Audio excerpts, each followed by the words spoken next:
పగలంతా నిప్పుల కొలిమి, రాత్రైతే భరించలేనంత ఉక్కపోత. మరి ఆ ఉక్కపోత మధ్య నిద్రపోవాలి. నిద్ర సరిగ్గా పట్టకపోతే మన్నాడంతా చికాగ్గా ఉంటుంది.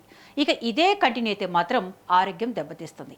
మరి ఎండాకాలంలో రాత్రంతా మంచి నిద్ర కోసం ఏం చేయాలనేది పెద్ద ప్రశ్న. అయితే వైద్యుల సూచనల ప్రకారంగా ఎండాకాలంలో మంచి నిద్ర కోసం కేవలం ఏసీల మీదే ఆధారపడకుండా శరీరాన్ని హైడ్రేటెడ్గా ఉంచుకోవడం, గదిలో గాలి ఆడేలా చూసుకోవడం ముఖ్యమని వైద్యులు చెబుతున్నారు. దీనికోసం ముఖ్యంగా రోజంతా తగినంత నీరు తాగుతూ శరీరాన్ని హైడ్రేటెడ్గా ఉంచుకోవాలన్నారు. అలాగే పడుకునే ముందు కాఫీ, టీలకు దూరంగా ఉండాలి. రాత్రిపూట ఆలస్యంగా భోజనం చేయకూడదని వైద్యులు చెబుతున్నారు. రోజు ఒకే టైంకి పడుకోవాలని, గదిలో కేవలం ఏసీ మాత్రమే కాకుండా గాలి బాగా సరఫరా ఉండేలా చూసుకోవాలని సూచిస్తున్నారు.